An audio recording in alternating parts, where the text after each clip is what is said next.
Voice is clear. Yeah, Screen is yeah. visible. You go on. Yeah. Okay. Right. Right. Okay. Good morning, guys. So, as Asha sir told, this session is regarding a software called MP4. It is a semi-automatic algorithm. The teaching language or the demonstration language. So, any doubts? After the session also, Asha sir can clear you if there is a language issue. For others who can follow, who can follow up. Okay. So, the recordings also will be there. Any queries, we can clarify it later also. Right. So, what is the software about? See, the name of the software is Core. Okay, it is called as MetaTrader. Some disturbance is there. I don't know whether it is for me or for everyone. Which It one, is sir? for What happened? everyone, sir. The voice is breaking. My Voice is voice is not breaking. actually very much audible. One second. Huh? The voice is getting cut in between. Okay, okay, one second.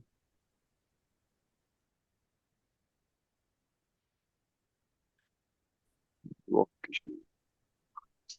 One second, let me.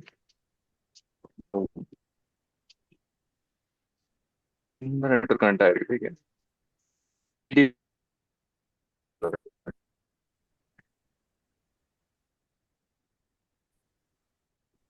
Is that okay now? Is it okay now? Okay. Yes, sir. Now it's fine.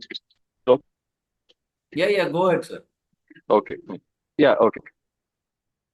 Good morning. One second. One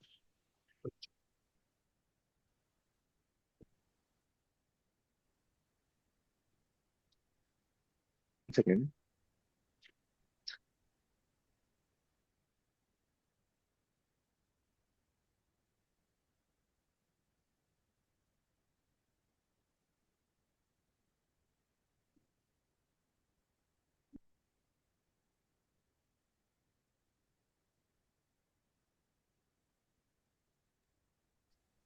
Okay. So it is a semi-automatic system.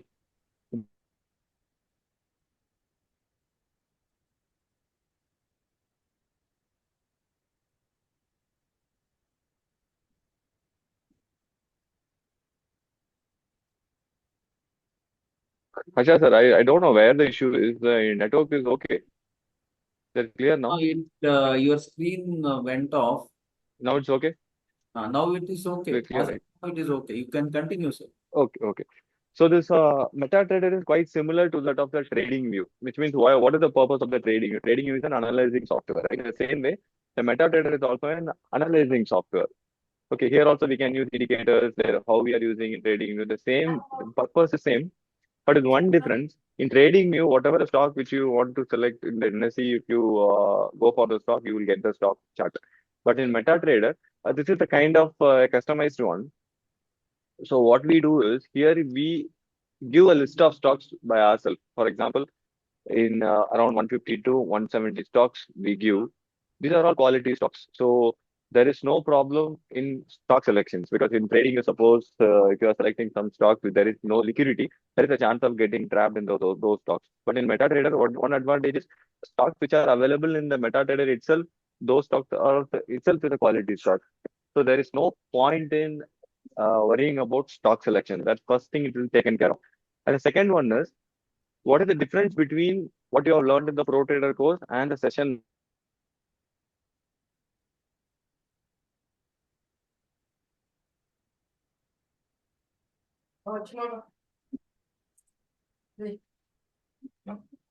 Karthik again it went out. ನಾನು ಕನ್ನಡದಲ್ಲಿ ಮತ್ತೆ explain ಮಾಡ್ತೀವಿ, worry ಮಾಡ್ಕೋಬೇಡಿ. ಅವರು English ಅಲ್ಲಿ ಹೇಳ್ತಾರೆ, ನಾನು ಕನ್ನಡದಲ್ಲೇ ಅದನ್ನ ಮತ್ತೆ ಎಕ್ಸ್ಪ್ಲೇನ್ ಮಾಡ್ತೀನಿ. Okay. The software is built on the basis of a technique called smart money concept. So what is the smart money concept is? See, the trading community we can divide into two categories.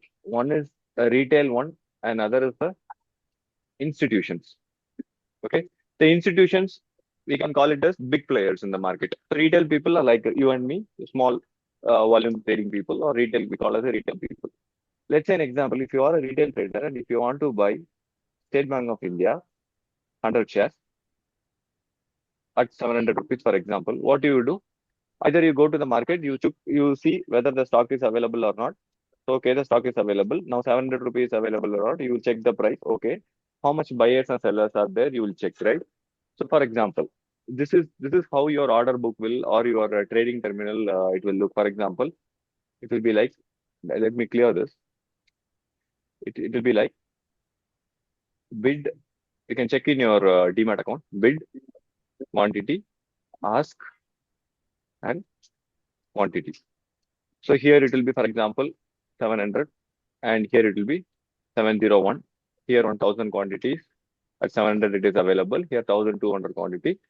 So what is this? This is buyers and this is sellers. Okay. Buyer want the stock at 700 rupees, but the seller is ready to sell the stock at 701. So as the retail trader, I'm ready to buy the stock at 701, 100 quantity. So how many quantities are already available at 701 is 1200 quantities are already available. So if I place a market order also, there is no problem because the order will get filled at 701 because already 7200 is there, so 100 is lesser than 10 percentage of the volume which is available at that price. So your order will get filled automatically. But when it comes to institutions they will buy in bulk, they will buy in huge volume. So what they used to do, they want to buy, for example, they want to buy 10,000 quantities of State Bank of India at 701. How they can buy? If they place a market order, what it will happen is order will get filled at various higher levels. For example, 701 only 1200 order will get filled at 70. Then again, if you put a market order, what will happen? At higher price, the order will start getting filled and he will end up at buying at a bigger average price. For example, he want to buy at 701, the order will get filled at 710. So he's in 9 rupee, he will be in a higher price rather than the price he is supposed to buy. So how institutions will enter into trading or how they will buy stocks is they will buy in tranches. So what does a tranche means? As an institutional trader, for example, I am an institutional trader. I will be given a job. For example, some 10 crores will be allocated to me, and my uh, my manager will say or my boss will say, okay, you want to buy State Bank of India at a better price, which is lesser than 700 rupees. Deploy all these 10 crores in that particular stock. This is the task which will be given to me. So what I will do is I will divide this 10 crore and place multiple orders at a lower prices. For example, in 700, I will place 1000 quantity. At 690, I will place 1200 quantity. At 680, I will place 2000 quantity. Like in the lower prices, I will start placing these orders. So what will happen? Whenever the price comes to this level, this order will get filled. Okay. So what will happen? I will start filling this order at lower prices. So I will get a better average price in the downside. So this is how an institutional trader will trade. So as a retail trader, to learn the SMC concept, we call these orders we call it as order blocks. Okay. We call it as order blocks. So most of the people are freshers here. So to learn SMC concept and what is order blocks and what are other like FVG, what is liquidity, what is liquidity sweep, internal liquidity, these are quite complex concepts. After you get experience like 1 or 2 years into the market, after that when you learn these things, it will be little bit advantage for you. That is why we keep syllabus like based on indicators and based on simple price action, we keep syllabus because first of all, you will get a strategy and after that you have to practice on your psychological level so that you become a trader because strategy, whatever you are given now in a pro trader code is more than enough for the beginner stage. So in this itself, you can start making money. But these are little bits like in every field or everywhere, there kind of some advanced things are there. So I'm not saying when there is more, what do you call this, more what is superior, what is inferior. But this is a quite subjective thing. It has its own edge. Okay. So learning this concept in the starting stage will be tougher. So what we did is we code these strategies and we have given inbuilt, we are given it in a software and it will help for you to the software itself will identify the order blocks by itself. Okay. I will show the software, then you will find out. So finding the order blocks is the main task here. So as a beginner, it will be tough for you. So we have we have identified a formula whether the software itself will identify the order blocks and it will give for you.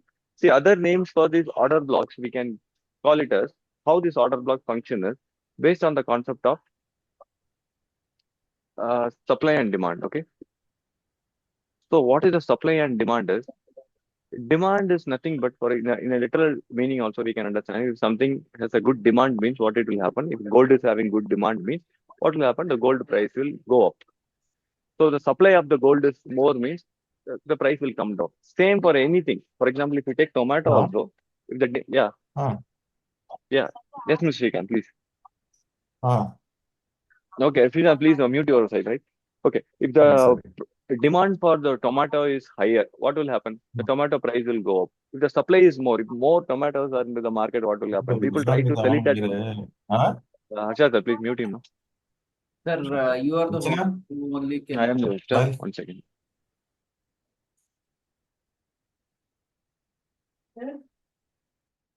Okay. If the tomato price, if the supply of the tomato is more, there are so many tomatoes are in the market. What the seller will do? He will try to sell all the goods and with a lesser price also. If somebody is asking okay, 10 rupees, give me 2 kg, 3 kg, 4 kg also, he will give and he wants because he's already is having a lot of volume, lot of supply, so that he will sell it. If that supply is less, if very lesser quantity of tomatoes is available in the market, people usually give it at a higher price, right? The same concept apply here in stock market also. Everything works on the basis of supply and demand. Okay.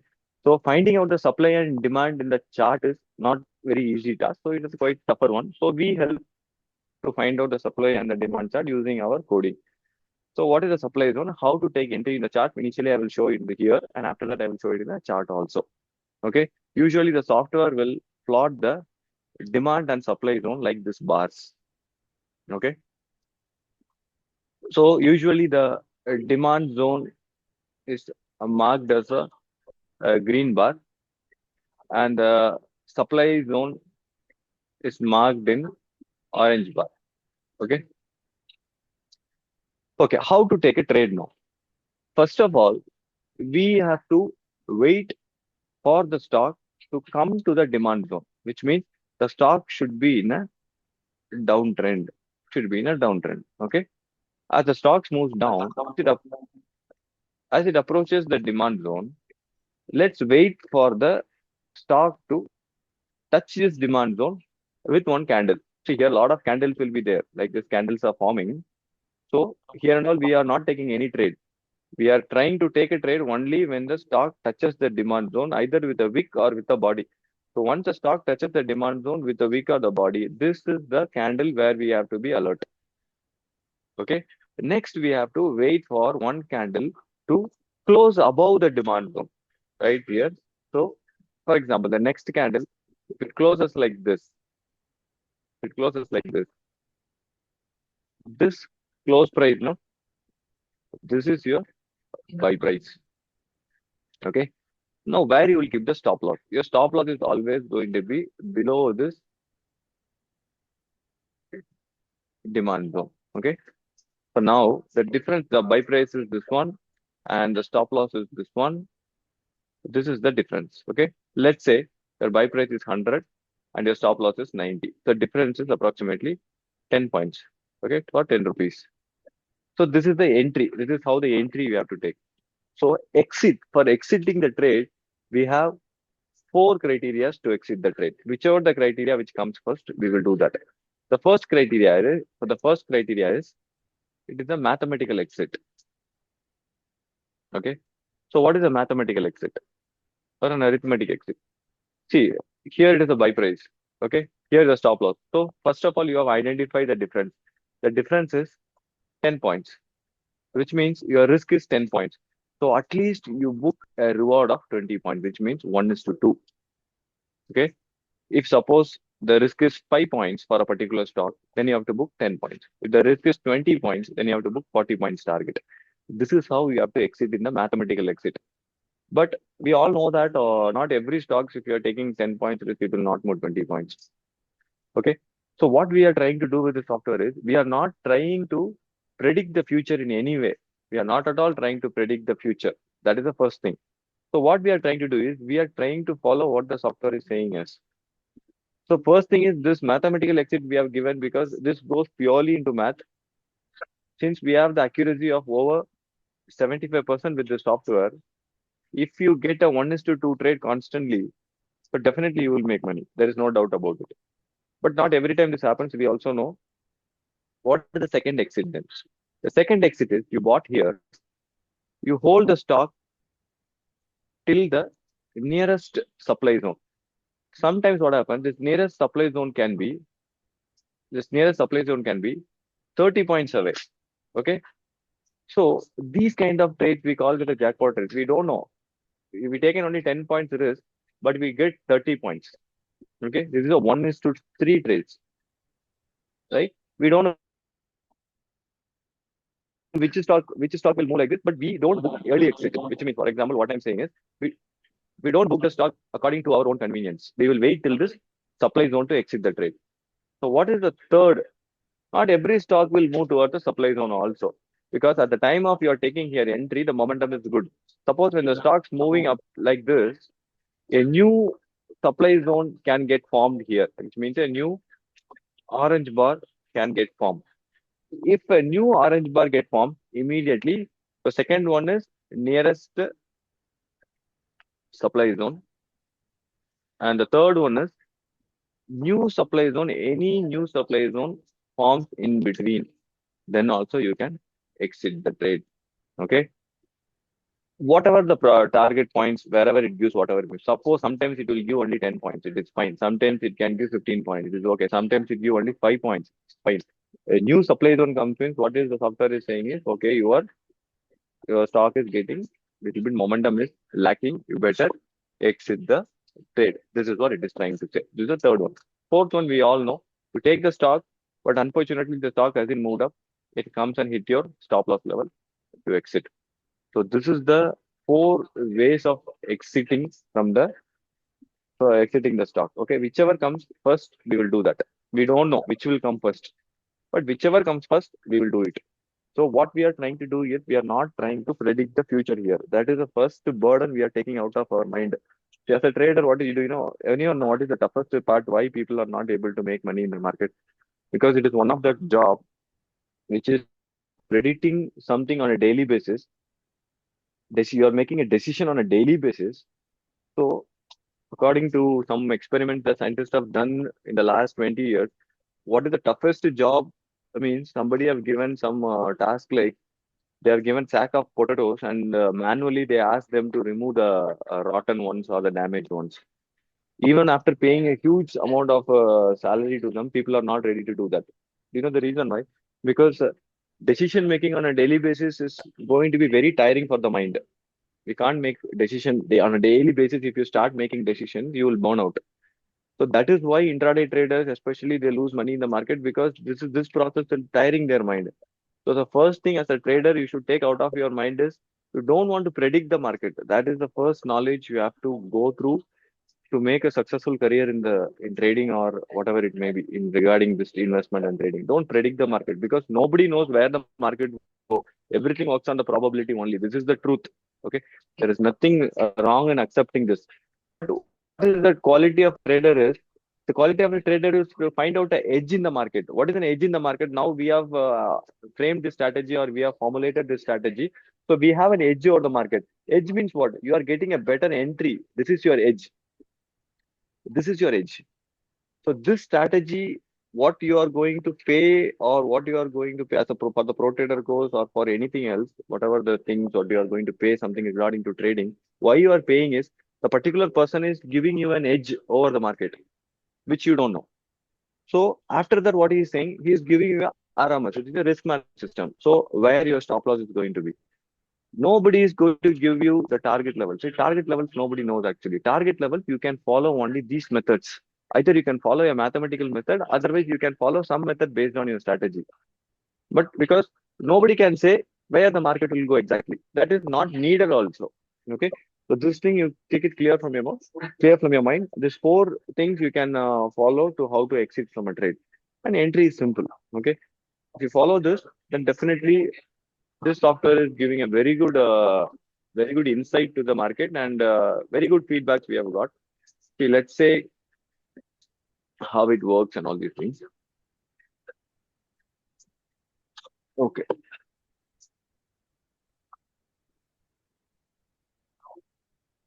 Here, this is how the green and the orange bars get plotted. Okay, this is how it gets plotted. Let's say, for example, any stocks you will take, any stock which given today's entry.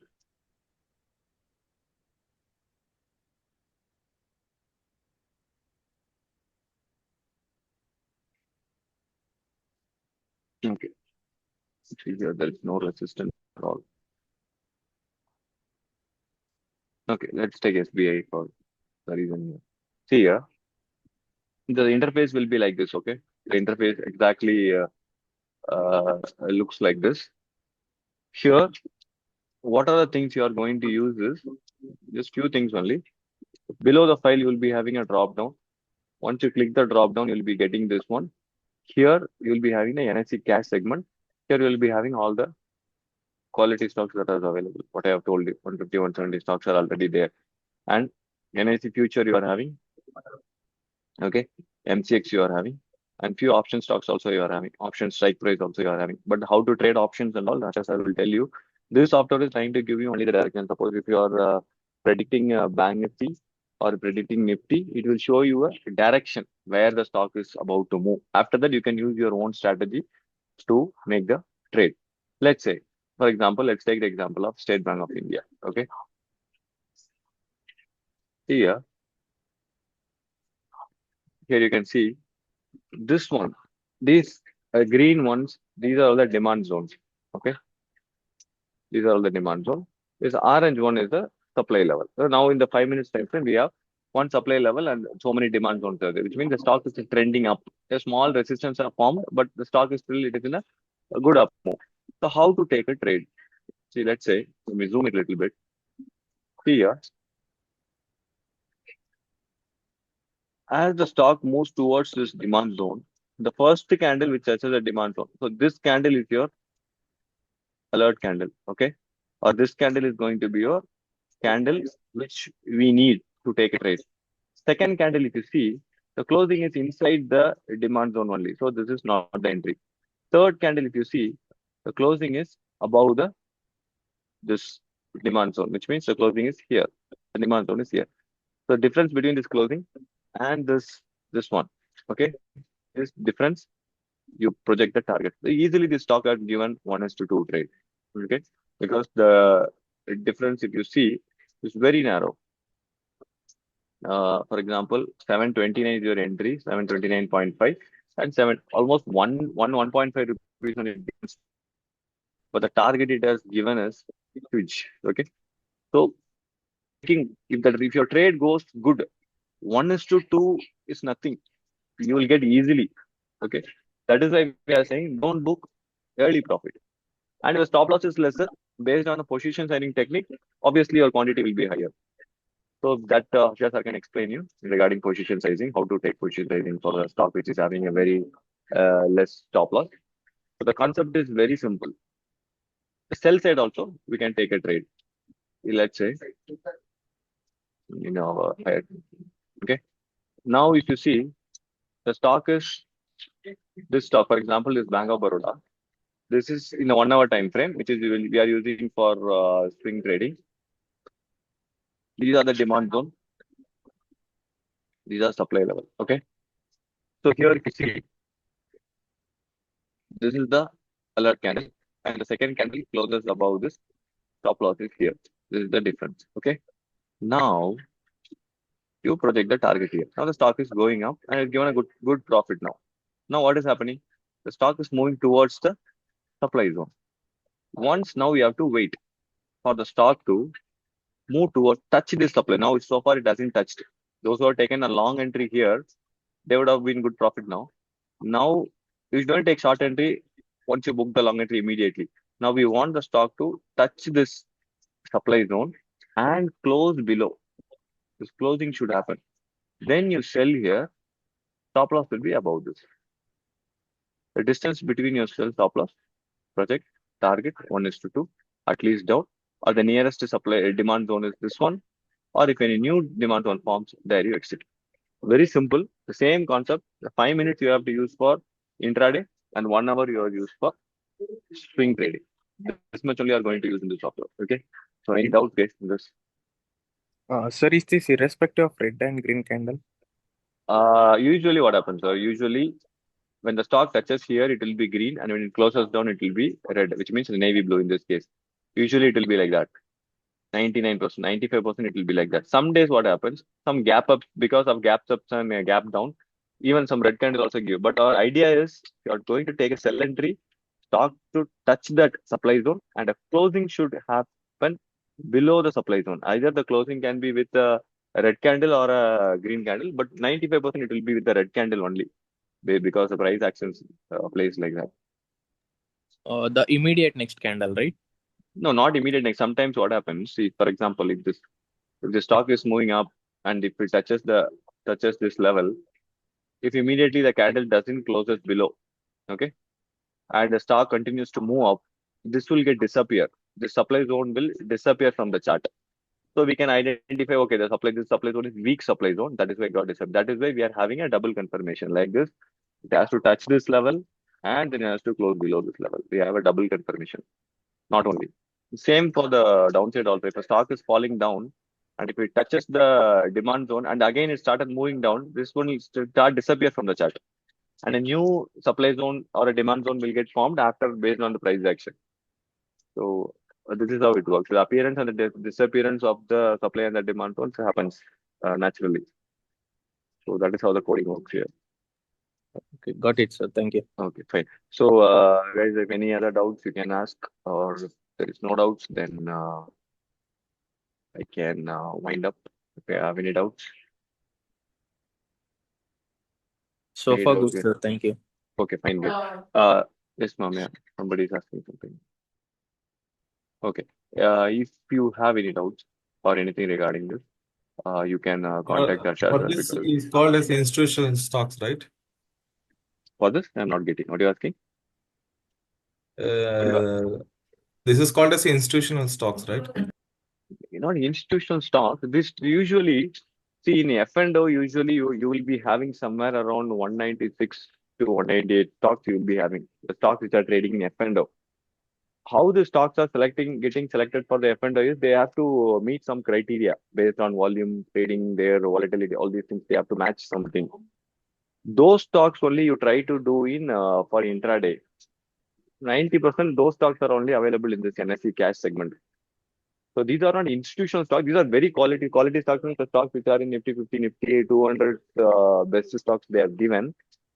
But the concept is based on institutional buying and selling.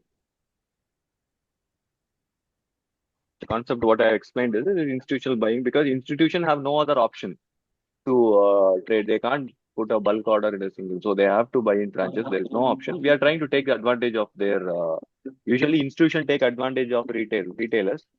But here we are doing the reverse thing. We are trying to take advantage of institutions' entries. We are not taking advantage in the sense we can't overtake institutions. That is for sure because their volume is huge. Just we are like getting a free ride. They are going in a jet so that we are just hanging to it so that we also move along with them. That way only we are trained or we are very good software. Okay, guys. ಈಗ ಅವ್ರು ಏನ್ ಹೇಳಿದ್ರು ನಾನು ಎಲ್ಲ ಕನ್ನಡದಲ್ಲಿ ಹೇಳ್ತೀನಿ. ಅವ್ರಿಗೆ ಏನಾರ ಕ್ವಶನ್ಸ್ ಇದ್ರೆ ಕೇಳ್ಕೊಳ್ಳಿ. ಏನು ಇಲ್ಲ ಅಂದ್ರೆ ಅವರು ಎಕ್ಸಿಟ್ ಮಾಡ್ತಾರೆ. ನಾನು ಇದನ್ನೇ ನಿಮ್ಗೆ ಕನ್ನಡದಲ್ಲಿ ಹೇಳ್ತೀನಿ. Yeah. Okay. So anyway, Achatra, I'll make you host. You can Okay, carry on. I'll reclaim the question. Okay, sir. Fine. You can carry on. Okay. Fine, sir. I'm leaving. Thank you, guys. Thank you for the time. Thank you. Bye. Thank you so much. Okay. So ಅವ್ರು ಏನ್ ಹೇಳಿದ್ರು ಅದನ್ನ ನಾನು ನಿಮ್ಗೆ ಇಲ್ಲಿ detail ಆಗಿ ಹೇಳ್ತೀನಿ ನೋಡಿ. ಅವ್ರು ಏನ್ ಹೇಳ್ತಾ ಇರೋದು ಅಂದ್ರೆ ಅವ್ರು ಹೇಳಿರೋ ಕಾನ್ಸೆಪ್ಟ್ ನಾನು ಡೀಟೇಲ್ ಆಗಿ ನಿಮ್ಗೆ ಇಲ್ಲಿ ಎಕ್ಸ್ಪ್ಲೇನ್ ಮಾಡ್ತೀನಿ. ಫುಲ್ ಕಾನ್ಸಂಟ್ರೇಟ್ ಮಾಡಿ ನಿಮ್ಗೆ ಅಲ್ಲಿ ಎಷ್ಟು ಅರ್ಥ ಆಗಿದೆ ನಂಗೆ ಗೊತ್ತಿಲ್ಲ. ನಿಮ್ಗೆ ಇಲ್ಲಿ ನಾನು ಡೀಟೇಲ್ ಆಗಿ ಹೇಳ್ಕೊಡ್ತೀನಿ. ಅವ್ರು ಏನ್ ಹೇಳ್ತಾ ಇದಾರೆ ಅಂದ್ರೆ ಈ ಸಾಫ್ಟ್ವೇರ್ ಮಾಡಿರೋದಕ್ಕೆ ಒಂದು ಸ್ಮಾರ್ಟ್ ಮನಿ ಕಾನ್ಸೆಪ್ಟ್ ಅಂತ ಯೂಸ್ ಮಾಡ್ತಾ ಇದ್ದಾರೆ. ಸ್ಮಾರ್ಟ್ ಮನಿ ಕಾನ್ಸೆಪ್ಟ್ ಅಂದ್ರೆ ಏನು ಅಂದ್ರೆ, ಈಗ ನೋಡಿ, ಇಬ್ರು ಇದೀವಿ. ಒಬ್ರು ಯಾರು ರಿಟೇಲ್ ಟ್ರೇಡರ್ಸ್, ನಾನು ನೀವು ಎಲ್ಲ ರಿಟೇಲ್ ಟ್ರೇಡರ್ಸ್. ಯಾಕೆಂದ್ರೆ ನಮ್ಮ ಹತ್ರ ಎಷ್ಟಿದೆ, ನಾವ್ ಎಷ್ಟು ಶೇರ್ಸ್ ಪರ್ಚೇಸ್ ಮಾಡ್ಬೋದು. ನಾವು ಹಬ್ಬ ಅಂದ್ರೆ 100 ಶೇರ್ ಪರ್ಚೇಸ್ ಮಾಡ್ಬೋದು, 1000 ಶೇರ್ಸ್ ಪರ್ಚೇಸ್ ಮಾಡ್ಬೋದು.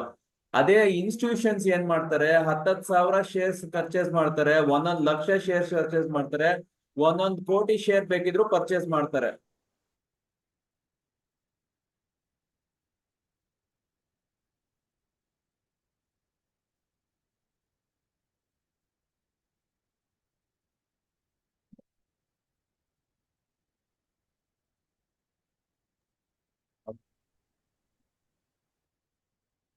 ಒಂದ್ ನಿಮಿಷ. ಓಕೆ, ಈಗ ಏನಾಗುತ್ತೆ ಅಂದ್ರೆ ಸ್ಮಾರ್ಟ್ ಮನಿಲಿ ಏನಾಗುತ್ತೆ, ಅವ್ರು ಮಾಡ್ತಿರೋಂತಹ ಅವ್ರು ಮಾಡುವಂತಹ ಇನ್ವೆಸ್ಟ್ಮೆಂಟ್ಸ್ ಏನಿರುತ್ತಲ್ಲ, ಅವ್ರು ಮಾಡುವಂತಹ ಕ್ವಾಂಟಿಟಿ ತುಂಬಾ ಜಾಸ್ತಿ ಇರುತ್ತೆ. ಅವ್ರಿಗೆ ಏನಾಗುತ್ತೆ, ಅವ್ರ ಕ್ವಾಂಟಿಟಿ ಜಾಸ್ತಿ ಮಾಡೋದ್ರಿಂದ ಅವ್ರಿಗೆ ಪ್ರಾಬ್ಲಮ್ ಏನಾಗುತ್ತೆ ಅರ್ಥ ಮಾಡ್ಕೊಳ್ಳಿ. ಈಗ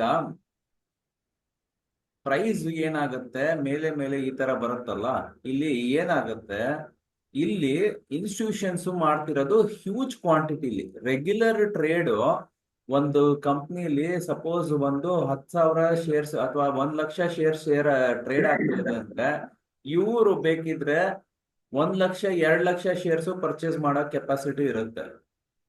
ಸೊ ಪ್ರೈಸ್ ಎತ್ಕೊಂಡು ಹೋಗ್ಬೇಕು ಅಂದ್ರೆ ಅವ್ರು ಅದ್ ಯಾವ ತರ ಬೇಕಿದ್ರು ಎತ್ಕೊಂಡು ಹೋಗ್ಬೋದು. ಅವ್ರು ಏನ್ ಮಾಡ್ತಾರೆ ಅಂದ್ರೆ, ಈಗ ಸಪೋಸ್ ಅವರು ಕ್ವಾಂಟಿಟಿ ಜಾಸ್ತಿ ಇದ್ದಾಗ ಏನಾಗುತ್ತೆ, ಪ್ರೈಸ್ ಆಟೋಮೆಟಿಕ್ ಆಗಿ ಮೇಲೆ ಹೋಗ್ಬಿಡುತ್ತೆ.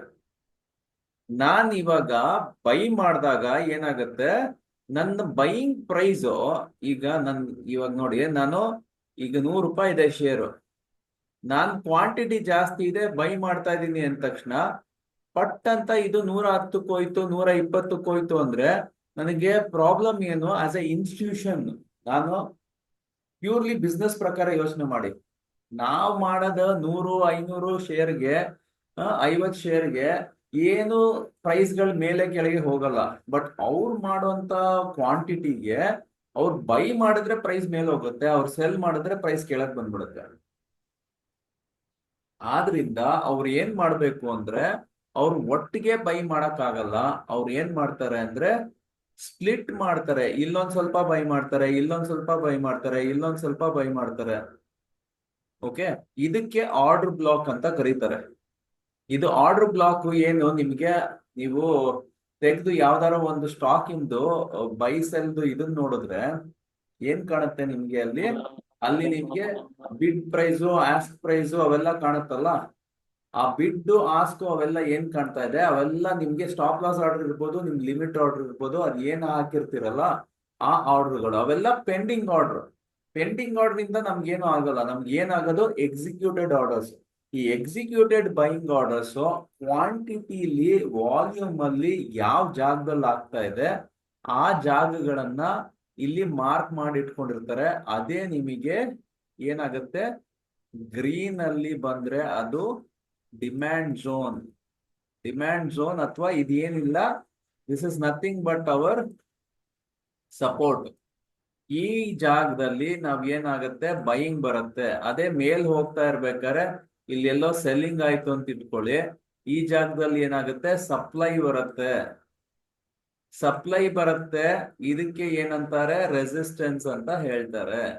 ಸೊ ಜನರಲಿ ಏನಾಗುತ್ತೆ, ಈ ಗ್ರೀನ್ ಕಲರ್ ಜಾಗ ಇದೆಯಲ್ಲ, ಇಲ್ಲಿ ನಿಮಗೆ ಬೈ ಬರುತ್ತೆ, ಇದು ಸಪ್ಲೈ ಅಲ್ಲಿ ನಿಮಗೆ ಸೆಲ್ ಆಗುತ್ತೆ.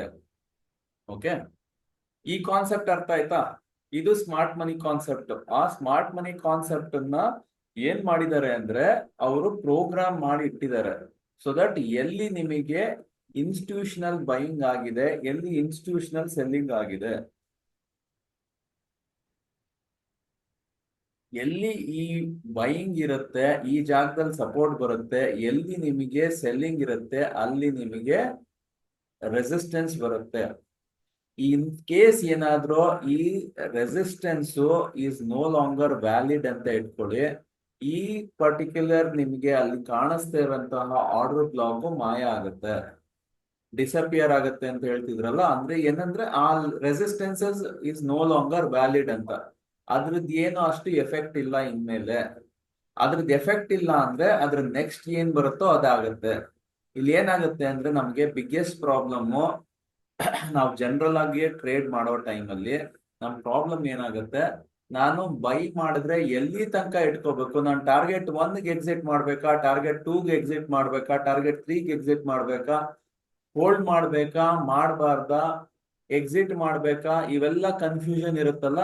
ಈ ಕನ್ಫ್ಯೂಷನ್ ಗಳೆಲ್ಲ ಇಲ್ಲಿ ಏನ್ ನಿಮಗೆ ಈ ಪರ್ಟಿಕ್ಯುಲರ್ ಸಾಫ್ಟ್ವೇರ್ ಅಲ್ಲಿ ಅವೆಲ್ಲ ಕನ್ಫ್ಯೂಷನ್ ಗಳು ಕ್ಲಿಯರ್ ಆಗಿ ಹ್ಯಾಂಡಲ್ ಆಗುತ್ತೆ. ಯಾಕಂದ್ರೆ ನಿಮ್ಗೆ ಅವ್ರು ಹೇಳ್ತಾ ಇರೋದು ಏನು ಅಂದ್ರೆ, ನೀವು ಎಲ್ಲಿ ಬೈ ಬರ್ತಾ ಇದೆ, ಎಲ್ಲಿ ಸೆಲ್ ಬರ್ತಾ ಇದೆ ಅಂತ ನಿಮ್ಗೆ ಗೊತ್ತು. ಈಗ ಇಲ್ಲಿ ನನಗೆ ಒಂದು ಡಿಮ್ಯಾಂಡ್ ಝೋನ್ ಇದೆ. ಓಕೆ, ಈ ಡಿಮ್ಯಾಂಡ್ ಝೋನ್ ಅಲ್ಲಿ ನಿಮಗೆ ಬರೀ ಒಂದ್ ಲೈನ್ ಇರಲ್ಲ, ಇಲ್ಲಿಂದ ಇಲ್ಲಿ ಒಂದು ರೇಂಜ್ ಇರುತ್ತೆ. ಈ ರೇಂಜ್ ಅಲ್ಲಿ ಅಟ್ಲೀಸ್ಟ್ ಸರ್ ಸ್ವಲ್ಪ ಅಂದ್ರೆ ಒಂದ್ಸಲ ಇಲ್ಲಿ ಟ್ರೇಡ್ ಆಗ್ಬೇಕು. ಏನಿಲ್ಲ ಅಂದ್ರೂ ಒಂದು ವೀಕ್ ಆದ್ರೂ, ಅಂದ್ರೆ ಬಾಡಿ ಟಚ್ ಆಗ್ಲಿಲ್ಲ ಅಂದ್ರೂ ಪರವಾಗಿಲ್ಲ, ಅಟ್ಲೀಸ್ಟ್ ಒಂದ್ ವೀಕ್ ಆದ್ರೂ ಇಲ್ಲಿ ಟಚ್ ಆಗ್ಬೇಕು. ಇಲ್ಲ ಅಂದ್ರೆ ಇಲ್ಲೇ ಒಳಗಡೆನು ಟ್ರೇಡ್ ಮಾಡ್ಬೋದು. ಈ ಒಳಗಡೆ ಟ್ರೇಡ್ ಮಾಡಿದ್ರೆ ಹೊರಗಡೆ ಅಟ್ಲೀಸ್ಟ್ ಒಂದು ಕ್ಯಾಂಡಲ್ ಹೊರಗ್ ಬರ್ಬೇಕು. ಇಲ್ಲ ಅಂದ್ರೆ ಸರ್ ಟಚ್ ಆಯ್ತಾ, ವಿಕ್ ಟಚ್ ಆದ್ಮೇಲೆ ನೆಕ್ಸ್ಟ್ ಕ್ಯಾಂಡಲ್ ನನಗೆ ಇಲ್ಲಿ ಏನ್ ಬರ್ಬೇಕು, ಗ್ರೀನ್ ಕ್ಯಾಂಡಲ್ ಇರಬೇಕು. ಇದು ಗ್ರೀನ್ ಕ್ಯಾಂಡಲ್ ಬಂತ, ಈ ಕ್ಲೋಸಿಂಗ್ ಅಲ್ಲಿ ನಾನು ಹೋಗ್ಬಿಟ್ಟು ಬೈ ಮಾಡ್ತೀನಿ. ನನ್ನ ಸ್ಟಾಪ್ ಲಾಸ್ ಇದೆಯಲ್ಲ ಇದ್ರ ಕೆಳಗಡೆ ಇಟ್ಕೋಬೇಕಾಗತ್ತೆ.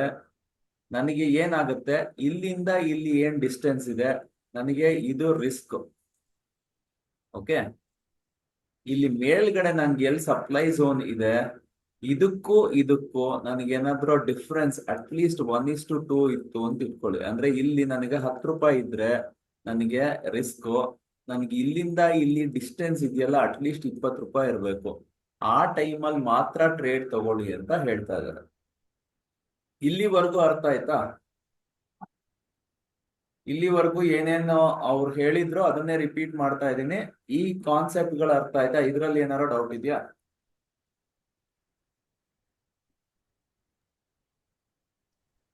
ಸರ್ ಇನ್ನೊಂದ್ಸತಿ ಎಕ್ಸ್ಪ್ಲೈನ್ ಮಾಡ್ತೀರಾ ಸರ್? ಯಾವ ಪಾರ್ಟ್ ಸರ್? ಫಸ್ಟ್ ಹೇಳಿದ್ರಲ್ಲ ಸರ್ ಅದು. ಅಂದ್ರೆ ನೀವ್ ಇರ್ಲಿಲ್ವಾ ಈಗ? ಇಲ್ಲ, ನಾನು ಅವಾಗಲೇ ಇರ್ಲಿಲ್ಲ ಸರ್, ಸ್ವಲ್ಪ ಲೇಟ್ ಆಗಿ ಜಾಯ್ನ್ ಆದೆ, ಅದಕ್ಕೆ ಕೇಳಿದೆ ಸರ್. ಬೇರೆಯವ್ರಿಗೆಲ್ಲ ಅರ್ಥ ಆಯ್ತಾ? Yes sir. ಯಾರ್ಗಾರ ಏನಾರ ಕನ್ಫ್ಯೂಷನ್ ಇದೆಯಾ? ಇಲ್ಲ ಸರ್. ಓಕೆ, ಸೊ ಮೇನ್ ಆಗಿ ಏನ್ ಹೇಳ್ತಾ ಇದೀವಿ ಅಂದ್ರೆ, ಇಲ್ಲಿ ಏನಾಗ್ತಾ ಇದೆ, ಇದು ಸ್ಮಾರ್ಟ್ ಮನಿ ಕಾನ್ಸೆಪ್ಟ್. ಸ್ಮಾರ್ಟ್ ಮನಿ ಕಾನ್ಸೆಪ್ಟ್ ಪ್ರಕಾರ ಏನಾಗುತ್ತೆ ಅಂದ್ರೆ, ಅವರು ಒಟ್ಟಿಗೆ ಬೈ ಮಾಡಲ್ಲ, ಪಾರ್ಟ್ ಅಲ್ಲಿ ಬೈ ಮಾಡ್ತಾರೆ. ಆ ಪಾರ್ಟ್ ಅಲ್ಲಿ ಎಲ್ಲಿ ಬೈ ಮಾಡ್ತಾರೆ ಅದು ನಿಮಗೆ ಇಲ್ಲಿ ಡಿಮ್ಯಾಂಡ್ ಝೋನ್ ಮತ್ತೆ ಸಪ್ಲೈ ಝೋನ್ ಅಂತ ಮಾರ್ಕ್ ಆಗಿರುತ್ತೆ. ಗ್ರೀನ್ ಕಲರ್ ಅಲ್ಲಿ ನಿಮಗೆ ಏನ್ ಕಾಣಿಸ್ತಾ ಇದೆ ಸಾಫ್ಟ್ವೇರ್ ಅಲ್ಲಿ, ಇದಕ್ಕೆ ಡಿಮ್ಯಾಂಡ್ ಝೋನ್ ಅಂತ ಕರೀತಾರೆ.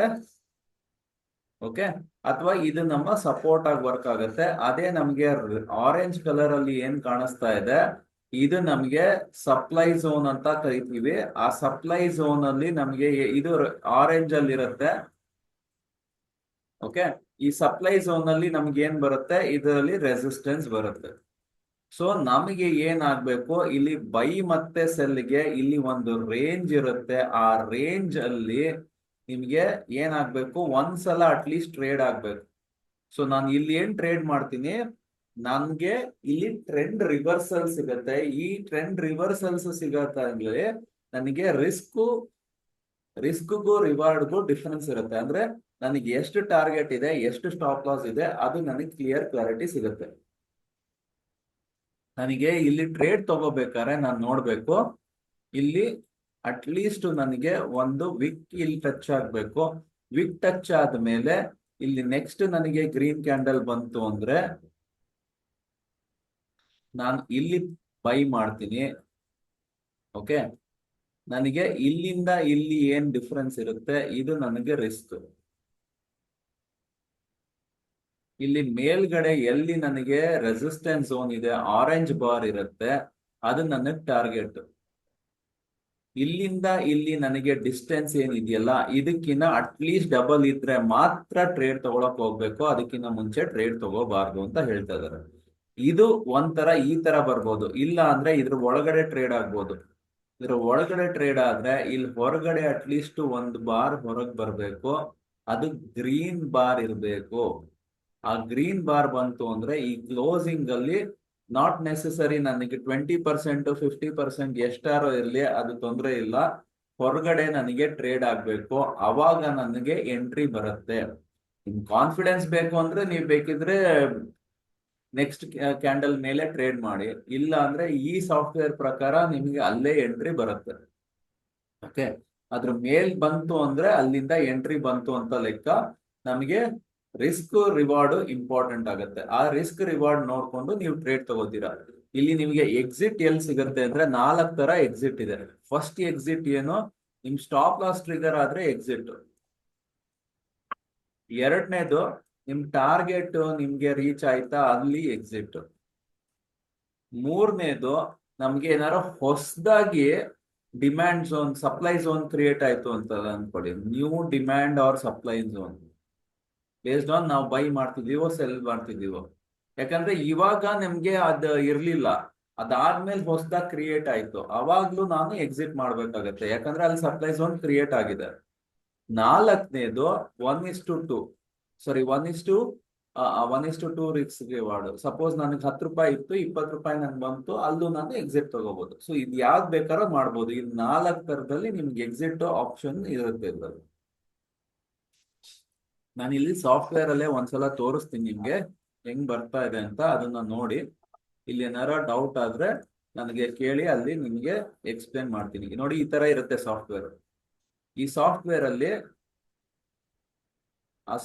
ಅಲ್ಲಿ ನಿಮ್ಗೆ ಟ್ರೇಡ್ ಮಾಡ್ಬೇಕಾದ್ರೆ ಇಂಟ್ರಾಡೇಗೆ 5 ಮಿನಿಟ್ಸ್ ಯೂಸ್ ಮಾಡಿ ಅಂತ ಹೇಳ್ತಿದ್ದಾರೆ, ಮತ್ತೆ ಸ್ವಿಂಗ್ ಟ್ರೇಡಿಂಗ್ ಮಾಡಿದ್ರೆ 1 ಅವರ್ ಟೈಮ್ ಫ್ರೇಮ್ ಯೂಸ್ ಮಾಡಿ ಅಂತ ಹೇಳ್ತಾ ಇದ್ದಾರೆ. ಇಲ್ಲಿ ನೋಡಿ, 5 ಮಿನಿಟ್ಸ್ ಟೈಮ್ ಫ್ರೇಮ್ ಅಲ್ಲಿ ನಿಮ್ಗೆ ಎಲ್ಲಿ ಕಾಣಿಸ್ತಾ ಇದೆ, ಇಲ್ಲಿ ಒಂದು ಡಿಮ್ಯಾಂಡ್ ಝೋನ್ ಕಾಣಿಸ್ತಾ ಇದೆ, ಇಲ್ಲಿ ಒಂದು ಡಿಮ್ಯಾಂಡ್ ಝೋನ್ ಕಾಣಿಸ್ತಾ ಇದೆ. ಇಲ್ಲಿ ನೋಡಿ, ಇಲ್ಲಿ ಪ್ರೈಸ್ ಕೆಳಗ್ ಬಂತ, ಇಲ್ಲಿ ರೆಡ್ ಕಲರ್ ಬದಲು ಅವರು ನೆವಿ ಬ್ಲೂ ಯೂಸ್ ಮಾಡಿದ್ದಾರೆ. ಓಕೆನಾ? ಸೊ ಇಲ್ಲಿ ಕೆಳಗಡೆ ಬಂದಾಗ ನೋಡಿ, ಇಲ್ಲಿ ಏನಾಯ್ತು, ಇಲ್ಲಿ ಈ ಜಾಗದ ತನಕ ಬಂತು, ಇಲ್ಲಿಂದ ರಿಜೆಕ್ಟ್ ಆಯ್ತು, ನನಗೆ ಇಲ್ಲಿ ಎಂಟ್ರಿ ಬರುತ್ತೆ, ಇದು ನನಗೆ ಬೈ ಎಂಟ್ರಿ. ಓಕೆ, ಇದ್ರ ಕೆಳಗಡೆ ನನಗೆ ಸ್ಟಾಪ್ ಲಾಸ್. ನನಗೆ ಟಾರ್ಗೆಟ್ ಯಾವುದು, ಇದು. ನನಗೆ ಇಲ್ಲಿಂದ ಇಲ್ಲಿ ಏನ್ ಡಿಸ್ಟೆನ್ಸ್ ಇದೆ, ಇದಕ್ಕೂ ಇರುವಂತಹ ಡಿಸ್ಟೆನ್ಸ್ ಅಟ್ಲೀಸ್ಟ್ 1:2 ಇದ್ರೆ ಅಲ್ಲಿ ನಾನು ಎಂಟ್ರಿ ತಗೋಬಹುದು. ಸೊ ಎಂಟ್ರಿ ತಗೊಂಡಾಗ ನನಗೆ ಸಪೋಸ್ ವಾಪಸ್ ಬಂದು ಈ ಸ್ಟಾಪ್ ಲಾಸ್ ಟ್ರಿಗರ್ ಆಯ್ತಾ, ಇಲ್ಲಿ ನಾನು ಎಕ್ಸಿಟ್ ಆಗ್ತೀನಿ. ಇಲ್ಲ ಇಲ್ಲಿ ಟಾರ್ಗೆಟ್ ಬರ್ತಾ ಇದೆಯಾ, ಟಾರ್ಗೆಟ್ಗೆ ಬಂದ್ರೆ ನಾನು ಇಲ್ಲಿ ಎಕ್ಸಿಟ್ ಆಗ್ಬೋದು, ಇಲ್ಲ 1:2 ಬಂದ್ರು ನಾನು ಎಕ್ಸಿಟ್ ಆಗ್ಬೋದು, ಇಲ್ಲ ಇಲ್ಲಿ ಹೊಸದಾಗಿ ಏನಾರೋ ಒಂದು ರೆಸಿಸ್ಟೆನ್ಸ್ ಝೋನ್ ಫಾರ್ಮ್ ಆಗ್ಬೋದು. ಇಲ್ಲಿ ಅವಾಗ್ಲೂ ನಾನು ಕಂಪಲ್ಸರಿಯಾಗಿ ಎಕ್ಸಿಟ್ ಮಾಡ್ಬೇಕಾಗತ್ತೆ. ಅರ್ಥ ಆಗ್ತಾ ಇದೆಯಾ? ಇದು ನಾನು ಬರೀ ಬೈಯಿಂಗ್ಗೆ ಮಾಡ್ಬೇಕು ಅಂತಿಲ್ಲ, ಸೆಲ್ಲಿಂಗಿಗೂ ಮಾಡ್ಬೋದು. ಸೆಲ್ಲಿಂಗ್ ಮಾಡ್ಬೇಕು ಅಂದ್ರೆ ನನ್ಗೆ ಅಟ್ಲೀಸ್ಟ್ ವಿಕ್ ಇದಕ್ಕೆ ಟಚ್ ಆಗ್ಬೇಕು. ನನಗೆ ಇನ್ನೂ ವಿಕ್ ಟಚ್ ಆಗಿಲ್ಲ. ಇಲ್ಲಿ ನೋಡಿ, ಇಲ್ಲಿ ವಿಕ್ ಟಚ್ ಆಗಿಲ್ಲ. ವಿಕ್ ಟಚ್ ಆದ್ರೆ ನಾನು ಇಲ್ಲಿ ಮಾಡ್ಬೋದು. ಇಲ್ಲಿ ನೋಡಿ, ಇಲ್ಲಿ ಏನಾರ ಆಗ್ತಾ ಇದೆಯಾ? ಇಲ್ಲ. ಬೇರೆ ಫ್ರೇಮ್ 1 ಅವರ್ ಇಟ್ಕೋಬೇಕಾಗ? ಏನ್ ಸರ್? 1 ಅವರ್ ಇಟ್ಕೋಬೇಕಾಗ? ಇಲ್ಲ, ನಾನು ಇಂಟ್ರಾಡೇ ಮಾಡೋದಾದ್ರೆ ನಾನು 5 ಮಿನಿಟ್ಸ್. ಇಲ್ಲಿ ಅಶೋಕ್ ಲೈಲ್ಯಾಂಡ್ ಹಾಕಿದೀನಿ ನೋಡಿ. ಇಲ್ಲಿ ಏನಾಗಿದೆ, ನನಗೆ ಇಲ್ಲಿ ನೋಡಿ, ಇದು ನನಗೆ ರೆಸಿಸ್ಟೆನ್ಸ್ ಝೋನ್ ಇದೆ, ಕರೆಕ್ಟಾ? ಸೊ ಇಲ್ಲಿ ಹೋಗ್ಬಿಟ್ಟು ರಿಜೆಕ್ಟ್ ಆಗಿದೆ. ಸೊ ನನಗೆ ಇಲ್ಲಿ ಸೆಲ್ ಬರುತ್ತೆ. ಓಕೆ, ಇದ್ರ ಮೇಲೆ ನನಗೆ ಸ್ಟಾಪ್ ಲಾಸ್. ನನಗೆ ಇಲ್ಲಿವರೆಗೂ ಟಾರ್ಗೆಟ್ ಇದೆ. ಇಲ್ಲಿವರೆಗೂ ಬರುತ್ತಾ ಅದು ಗೊತ್ತಿಲ್ಲ. ಬಂದ್ರೆ ಓಕೆ, ಇಲ್ಲ ಇಲ್ಲಿ ಒಂದು ಡಿಮ್ಯಾಂಡ್ ಝೋನ್ ಕ್ರಿಯೇಟ್ ಆಯ್ತಾ, ನಾನು ಅಲ್ಲೂ ಎಕ್ಸಿಟ್ ತಗೋಬಹುದು.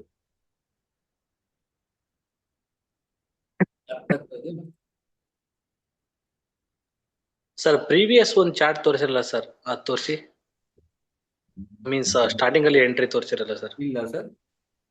ಇಲ್ಲಿ ನೀವ್ ಹೇಳಿದ್ದು ಫಸ್ಟ್ ಗ್ರೀನ್ ಕ್ಯಾಂಡಲ್ ಅಲ್ಲಿ ನಾವು ಎಂಟ್ರಿ ತಗೊಂತೀವಿ ಅಂತ, ಬಟ್ ಕನ್ಫರ್ಮೇಶನ್ಗೋಸ್ಕರ ನಾವು second green candle sir use ಮಾಡೋದು. ಸರ್ ಇದು ಬೇರೆದು ಸರ್, ಇದು ಸಾಫ್ಟ್ವೇರ್ ಸರ್. ಇದು ಆಲ್ಗೋ ಸಾಫ್ಟ್ವೇರ್. ಇದು ನಾವು ನಿಮ್ದು ರೆಡ್ ಕ್ಯಾಂಡಲ್ ಸ್ಟ್ರಾಟಜಿ ಅಲ್ಲ ಸರ್. ಈಗ ಅಲ್ಲಲ್ಲ, ನಾವು ಬ್ಲೂ ಕ್ಯಾಂಡಲ್ ಗ್ರೀನ್ ಕ್ಯಾಂಡಲ್ ಆಗಿ ಕನ್ವರ್ಟ್ ಮಾಡಿದಾಗ ನೀವು ಗ್ರೀನ್ ಕ್ಯಾಂಡಲ್ ಅಲ್ಲಿ ನಾವು ಎಂಟ್ರಿ ತಗೊಬೇಕು ಅಂತ ಹೇಳಿದ್ರಿ. ಬರೋದು ಸರ್. ಇಲ್ಲಿ ಅದು ನಮ್ಗೆ ಏನು ಸಪೋರ್ಟ್ ಝೋನ್ ಅಲ್ಲಿ ಫಸ್ಟ್ ಕ್ಯಾಂಡಲ್ ಅಲ್ವಾ ಸರ್? ಸರ್ ಇಲ್ಲೇ ಎಂಟ್ರಿ, ಈ ಸಾಫ್ಟ್ವೇರ್ ಪ್ರಕಾರ ಇಲ್ಲೇ ಎಂಟ್ರಿ. ಓಕೆ, ಯಾವ್ದಾದ್ರು ಕ್ಯಾಂಡಲ್ ಆಗಲಿ ಟಚ್ ಆಗಿ ಯಾವ್ದಾದ್ರು ಕ್ಯಾಂಡಲ್ ಕ್ಯಾಂಡಲ್ ಅಲ್ಲ ಸರ್, ಅಲ್ಲ ಮೀನ್ಸ್ ಗ್ರೀನ್ ಕ್ಯಾಂಡಲ್ ಅಲ್ಲಿ ಗ್ರೀನ್ ಕ್ಯಾಂಡಲ್ ಬರ್ಬೇಕಷ್ಟೇ. ಇದು ನನಗೆ ಎಷ್ಟು ಬಾಡಿ ಬಂದಿದೆ ಅವೆಲ್ಲ ಇಂಪಾರ್ಟೆಂಟ್ ಅಲ್ಲ, ಗ್ರೀನ್ ಕ್ಯಾಂಡಲ್ ಬರ್ಬೇಕು, ಇದ್ರ ಹೊರಗಡೆ ಕ್ಲೋಸ್ ಆಗ್ಬೇಕು ಅಷ್ಟೇ. ಓಕೆ ಸರ್, ಓಕೆ ಇಲ್ಲಿ ಹೊರಗಡೆ ಕ್ಲೋಸ್ ಆದ್ರೆ ಸಾಕು ಇದ್ರಲ್ಲಿ. Okay sir. ನೋಡಿ ಅದಕ್ಕಿಂತ ಮುಂಚೆ ಇದೆಯಲ್ಲ, ಇಲ್ಲೂ ಅಷ್ಟೇ, ಇಲ್ಲೇ ಈ ಸಾಫ್ಟ್ವೇರ್ ಪ್ರಕಾರ ಇಲ್ಲೇ ಎಂಟ್ರಿ. ಇಲ್ಲಿ ಒಂದ್ ನಿಮಿಷ ನೋಡಿ, ಯಾಕೋ ಅಲ್ಲಿ ಬರ್ತಾ ಇದೆ. ಇಲ್ಲಿ ಮತ್ತೆ ಯಾಕೋ ಅಲ್ಲಿ ಇಲ್ಲ. ಸೊ ಈ ಜಾಗ ಬಂತು ನೋಡಿ, ಇಲ್ಲಿ ರಿಜೆಕ್ಟ್ ಆಗಿ ಇಲ್ಲಿ ಬಂತಲ್ಲ, ಈ ಸಾಫ್ಟ್ವೇರ್ ಪ್ರಕಾರ ಇಲ್ಲೇ ಎಂಟ್ರಿ. ನಮ್ಗೆ ಇಲ್ಲಿ ಇದಕ್ವರೆಗೂ ವೇಟ್ ಮಾಡೋ ಅವಶ್ಯಕತೆನೂ ಇಲ್ಲ, ಇಲ್ಲಿ ನಂಗೆ ಸ್ಟಾಪ್ ಲಾಸ್. ಸೊ ನನಗೆ ಏನಾಗುತ್ತೆ, ನಾನು ಇಲ್ಲಿಂದಾನೇ ಎಂಟ್ರಿ ತಗೊಂಡು ಹೋಗ್ಬೋದು. ನನಗೆ ನೋಡಿ ಇವಾಗ ಡಿಮ್ಯಾಂಡ್ ಝೋನ್ ಇಲ್ಲಿದೆ, ಇಲ್ಲಿದ್ವರೆಗೂ ಮತ್ತೆ ವಾಪಸ್ ಬರ್ಬೋದು ಇದು. ಇಲ್ಲ ಕ್ಯಾಂಡಲ್ ಅಲ್ಲಿ ಎಂಟ್ರಿ ಸಿಗಲ್ಲಲ್ವಾ ಸರ್? ಯಾವ್ದು sir? Sir candle next candle ಅಂತ ಹೇಳಿದ್ರಲ್ಲ ಫಸ್ಟ್ಗೆ, ಇವಾಗ ಯಾವ ನೆಕ್ಸ್ಟ್ ಕ್ಯಾಂಡಲ್ ಸರ್? ಸರ್ ಇವಾಗ ಒಂದು ಡಿಮ್ಯಾಂಡ್ ಝೋನ್ ಬಂದು ಟಚ್ ಆಗುತ್ತಲ್ಲ ಸರ್, ಯಾವ್ದಾದ್ರು ಒಂದು candle, alert candle. Sir demand zone touch, ಇಲ್ಲಿ ನೋಡಿ ಡಿಮ್ಯಾಂಡ್ ಝೋನ್ ಇಲ್ಲಿ ಟಚ್ ಆಗಿದೆ, ಅದಲ್ಲ ಹಾ ಇಂಪಾರ್ಟೆಂಟ್. ಸರ್, ಇಲ್ಲಿಂದ ರಿಜೆಕ್ಟ್ ಆಗ್ಬೇಕು ಸರ್. ಅದೇ ಸರ್. ಇಲ್ಲಿ ರಿಜೆಕ್ಟ್ ಆಗಿದೆ. ಹಾ ಸರ್. ನಾನೀಗ ಏನ್ ಮಾಡ್ಬೇಕು, ಡಿಮ್ಯಾಂಡ್ ಝೋನ್ ಬಂದ್ಬಿಟ್ಟು ಟಚ್ ಆಗಿ ಇಲ್ಲಿಂದ ರಿಜೆಕ್ಟ್ ಆಗ್ಬೇಕು. ಇಲ್ಲಿ ನನಗೆ ಎಂಟ್ರಿ, ಇದು ನನಗೆ ಸಪ್ಲೈ ಝೋನ್, ಇಲ್ಲಿ ಬಂದ್ಬಿಟ್ಟು ರಿಜೆಕ್ಟ್ ಆಗ್ಬೇಕು, ಅಲ್ಲಿ ನನಗೆ ಎಂಟ್ರಿ. Okay sir. ಇಲ್ಲಿ ಬೇರೆ ಯಾವ್ದಾರ ಎಕ್ಸಾಂಪಲ್ಸ್ ಇದ್ರೆ ನೋಡೋಣ. ಇಲ್ಲಿ ನೋಡಿ, ಇದು JSW ಎನರ್ಜಿ ಇದೆಯಲ್ಲ, JSW ಎನರ್ಜಿಲಿ ಏನಾಗಿದೆ ನೋಡಿ, ಇನ್ಫ್ಯಾಕ್ಟ್ ಇಲ್ಲಿ ನನಗೆ ಸೆಲ್ ತಗೊಂಡು ಮಾಡೋದಕ್ಕೆ ಇಲ್ಲಿ ಏನಾರ ಮತ್ತೆ ಡಿಮ್ಯಾಂಡ್ ಝೋನ್ ಕ್ರಿಯೇಟ್ ಆದ್ರೆ ಸರಿ, ಇಲ್ಲ ಅಂದ್ರೆ ಇದು ಸೈಡ್ ವೇಸ್ ಇರೋ ಸಾಧ್ಯತೆ ಜಾಸ್ತಿ ಕಾಣಿಸ್ತಾ ಇದೆ. ಬಟ್ ಸ್ಟಿಲ್ ಇಲ್ಲಿ ಏನ್ ಹೇಳ್ತಾ ಇದೆ ಸಾಫ್ಟ್ವೇರ್ ಪ್ರಕಾರ, ಇಲ್ಲಿ ಏನಾಗಿದೆ, ಸಪ್ಲೈ ಝೋನ್ ಬಂತು. ಸಪ್ಲೈ ಝೋನ್ ಬಂತು ಅಂದ್ರೆ ನನಗೆ ಈ ಜಾಗದಲ್ಲೇ ನನಗೆ ಸೆಲ್, ಇಲ್ಲಿ ನನಗೆ ಸ್ಟಾಪ್ ಲಾಸ್. ನನಗೆ ಟಾರ್ಗೆಟ್ ಏನೋ, ನನಗೆ ಇಲ್ಲಿವರೆಗೂ ಟಾರ್ಗೆಟ್ ಇದೆ, ಬರುತ್ತಾ ಗೊತ್ತಿಲ್ಲ. ಓಕೆ, ಇಲ್ಲಿ ಏನಾದ್ರೂ ಪ್ರಾಬಬ್ಲಿ ಹೊಸದಾಗಿ ಏನಾದ್ರೂ ಡಿಮ್ಯಾಂಡ್ ಝೋನ್ ಕ್ರಿಯೇಟ್ ಆಯ್ತು ಅಂತ ಇಟ್ಕೊಳ್ಳಿ, ಅಲ್ಲಿ ನಾನು ಎಕ್ಸಿಟ್ ಮಾಡ್ಬೇಕಾಗುತ್ತೆ. ಇಲ್ಲ ಅಂದ್ರೆ ನನಗೆ ಇಲ್ಲಿ ರಿಸ್ಕ್ ರಿವಾರ್ಡ್ ಇದೆಯಲ್ಲ, ಇಲ್ಲಿಂದ ಇಲ್ಲಿ ನನಗೆ ಏನ್ ರಿಸ್ಕ್ ಇದೆ ಇದ್ರದ್ದು ಅಟ್ಲೀಸ್ಟ್ ಡಬಲ್ ಬಂತ, ನಾನು ಇಲ್ಲಿ ಎಲ್ಲಾದ್ರೂ ಬೇಕಿದ್ರು ಎಕ್ಸಿಟ್ ತಗೋಬಹುದು. ಸ್ಟಾಪ್ ಲಾಸ್ ಹಿಟ್ ಆದ್ರೆ ಎಕ್ಸಿಟ್, 1:2 ಆದ್ರೆ ಎಕ್ಸಿಟ್, ಟಾರ್ಗೆಟ್ ಹಿಟ್ ಆದ್ರೆ ಎಕ್ಸಿಟ್, ಇಲ್ಲ ಹೊಸದಾಗಿ ಡಿಮ್ಯಾಂಡ್ ಝೋನ್ ಕ್ರಿಯೇಟ್ ಆದ್ರೆ ಎಕ್ಸಿಟ್. ಚೇತನ್ ಅದೇ ಇದು ಯಾರಿಗ್ ಬೇಕಾದ್ರು ಎಲ್ಲಾರ್ಗು ಇದು ಸಾಫ್ಟ್ವೇರ್. ನಾವು ಒಂದು ಇದು ನಮ್ಮ ಕಂಪ್ನಿ ಜೊತೆ ಟೈಅಪ್ ಇದೆ, ಈ ಕಂಪ್ನಿದು. ಹೌದು, ಎಲ್ಲಾರು ಯಾರು ಬೇಕಾದ್ರೂ ಯೂಸ್ ಮಾಡ್ಬೋದು ಈ ಸಾಫ್ಟ್ವೇರ್. ಅದು ಎಲ್ಲಾರ್ಗು 69 ಬ್ಯಾಚ್ ಅಂತಲ್ಲ, ಎಲ್ಲಾ ಬ್ಯಾಚ್ಗೂ ಇದೆ ಇದು.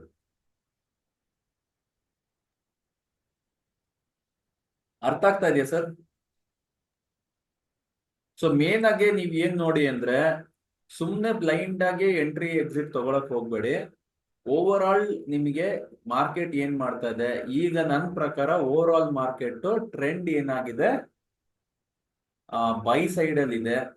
ಆದ್ರಿಂದ ನಾನು ಏನ್ ಮಾಡ್ತೀನಿ, ಎಲ್ಲಿ ನಾನು ಎಂಟ್ರಿ ತಗೋಬೇಕು ಅದಕ್ಕೆ ಹುಡುಕ್ತೀನಿ. ನನಗೆ ಇಲ್ಲಿ ಕೆಳಗಡೆ ಎಲ್ಲಾದ್ರೂ ನನಗೆ ಡಿಮ್ಯಾಂಡ್ ಝೋನ್ ಕ್ರಿಯೇಟ್ ಆಗ್ಬೇಕು. ಡಿಮ್ಯಾಂಡ್ ಝೋನ್ ಕ್ರಿಯೇಟ್ ಆದ್ರೆ ಅಲ್ಲಿ ನಾನು ಫ್ರೆಶ್ ಆಗಿ ಎಂಟ್ರಿ ತಗೊಂತೀನಿ. ಎಷ್ಟೊಂದ್ಸಲ ಏನಾಗುತ್ತೆ, ಮೂವ್ಮೆಂಟ್ ಬಂದ್ಬಿಟ್ಟಿರುತ್ತೆ, ನನಗೆ ಎಂಟ್ರಿ ಎಲ್ಲಿ ತಗೋಬೇಕು ಗೊತ್ತಾಗಲ್ಲ. ಈಗ ಫಾರ್ ಎಕ್ಸಾಂಪಲ್ ವೋಲ್ಟಾಸ್ ಅಲ್ಲಿ ಬಂದಿದೆ ಎಂಟ್ರಿ, ಕರೆಕ್ಟಾ? ಗ್ಯಾಪ್ ಅಪ್ ಅಲ್ಲಿ ಬಂತು, ಇಲ್ಲಿ ನಾನು ಎಂಟ್ರಿ ಎಲ್ಲಿ ತಗೊಳ್ಳಿ ನಂಗೆ ಗೊತ್ತಾಗ್ತಾ ಇಲ್ಲ. ಸೊ ಎಂಟ್ರಿ ಎಲ್ಲಿ ತಗೋಬೇಕು ಅನ್ನೋದು ನನಗೆ ಇಲ್ಲಿ ಹೆಲ್ಪ್ ಆಗುತ್ತೆ. ನೋಡಿ, ಇಲ್ಲಿ ನನಗೆ ಇಲ್ಲೊಂದು ಡಿಮ್ಯಾಂಡ್ ಝೋನ್ ಕ್ರಿಯೇಟ್ ಆಯ್ತು, ಇಲ್ಲೊಂದು ಡಿಮ್ಯಾಂಡ್ ಝೋನ್ ಕ್ರಿಯೇಟ್ ಆಯ್ತು, ಇಲ್ಲಾಗಿದೆ ನೋಡಿ. ಇಲ್ಲಿ ಎಲ್ಲಾ ಕಡೆ ಬರೀ ಡಿಮ್ಯಾಂಡ್ ಝೋನೇ ಇದೆ, ಸಪ್ಲೈ ಇಲ್ಲಿ ಒಂದೇ ಕಡೆ ಬಂದಿದ್ದು. ನನಗೆ ಇಲ್ಲಿ ಎಲ್ಲಾರು ಹೊಸದಾಗಿ ಇಲ್ಲಿ ಡಿಮ್ಯಾಂಡ್ ಝೋನ್ ಕ್ರಿಯೇಟ್ ಆಯ್ತು ಅಂತ ಇಟ್ಕೊಳ್ಳಿ, ಆ ಜಾಗದಲ್ಲಿ ನಾನು ಮತ್ತೆ ಫ್ರೆಶ್ ಆಗಿ ಎಂಟ್ರಿ ತಗೋಬಹುದು. ಅರ್ಥ ಆಗ್ತಾ ಇದೆಯಾ? ಇದು ಸ್ಟ್ರಾಂಗ್ ಆಗಿ ಅಪ್ವರ್ಡ್ ಮೂವ್ ಆಗ್ತಾ ಇದೆ. ಬಟ್ ನನಗೆ ಎಂಟ್ರಿ ಎಲ್ಲಿ ತಗೋಬೇಕು, ರೀ ಎಂಟ್ರಿ ತಗೊಳಕ್ ನನ್ಗೆ ಗೊತ್ತಾಗ್ತಾ ಇಲ್ಲ. ರೀ ಎಂಟ್ರಿ ತಗೊಳಕ್ ಏನು ಅಂದ್ರೆ ಇಲ್ಲಿ ನಿಮ್ಗೆ ಹೊಸದಾಗಿ ಇಲ್ಲಿ ಸಪೋರ್ಟ್ ಝೋನ್ ಫಾರ್ಮ್ ಆಗುತ್ತೆ. ಸಪೋರ್ಟ್ ಝೋನ್ ಯಾವಾಗ ಫಾರ್ಮ್ ಆಗುತ್ತೆ ಅವಾಗ ಈ ಸೆಲ್ ಇಂದ ಎಕ್ಸಿಟ್ ಇಲ್ಲಿ ಬೈಗೆ ಹೊಸದಾಗಿ ಎಂಟ್ರಿ ಸಿಗುತ್ತೆ. ಅರ್ಥ ಆಗ್ತಾ ಇದೆಯಾ? ಇಲ್ಲಿ ನೋಡಿ, ಇಲ್ಲೆಲ್ಲ ಬರೀ ನಮ್ಗೆ ಏನಾಗ್ತಾ ಇದೆ, ಸಪೋರ್ಟ್ ಝೋನ್ಗಳೇ ಫಾರ್ಮ್ ಆಗ್ತಾ ಇದೆ. ನನ್ಗೆ ಟ್ರೆಂಡ್ ಸ್ಟ್ರಾಂಗ್ ಆಗಿ ಮೇಲೆ ಮೇಲೆ ಮೇಲೆ ಹೋಗ್ಬೇಕು ಅಂದ್ರೆ ಇಲ್ಲಿ ಒಂದು ಬಿಗ್ಗೆಸ್ಟ್ ಅಡ್ವಾಂಟೇಜ್ ನನ್ಗೆ ಏನಾಗುತ್ತೆ ಅಂದ್ರೆ ಬರೀ ಸಪೋರ್ಟ್ ಝೋನ್ಗಳು ಕಾಣಿಸುತ್ತೆ.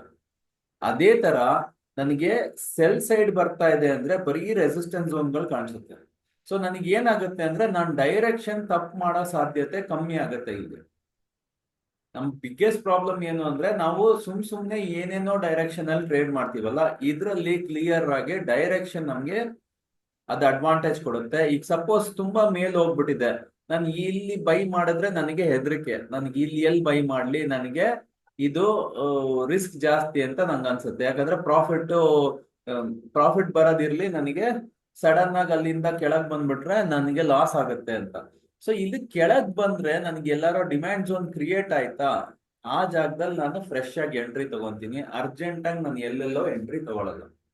ಈಗ ಯಾವ್ದಾರೋ ನನಗೆ ಫ್ರೆಶ್ ಆಗಿ ಎಂಟ್ರಿ ಸಿಗ್ತಾ ಇದ್ರೆ ನಾನು ನಿಮಗೆ ತೋರಿಸ್ಬೋದು.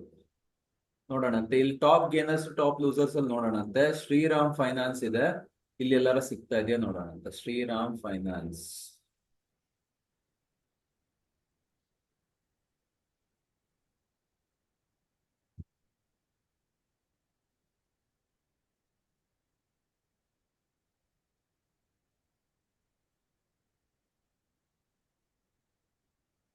ಶ್ರೀರಾಮ್ ಫೈನಾನ್ಸ್ ಇದೆ ಇಲ್ಲಿ.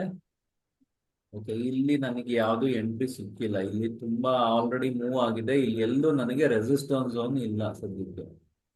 ನೆಕ್ಸ್ಟ್ ಯಾವ್ದಿದೆ? ಟಾಟಾ ಸ್ಟೀಲ್.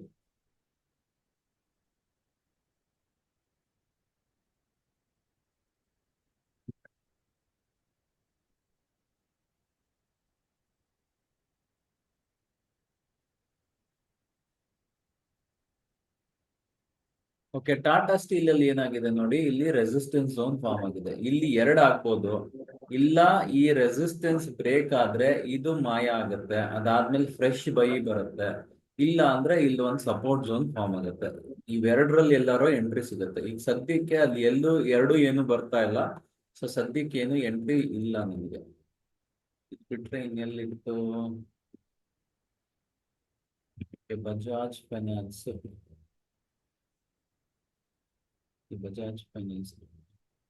ಬಜಾಜ್ ಫೈನಾನ್ಸ್ ಅಲ್ಲಿ ನೋಡಿ, ಇಲ್ಲಿ ಪರ್ಫೆಕ್ಟ್ ಆಗಿ ಸಿಗ್ತಾ ಇದೆ ನೋಡಿ.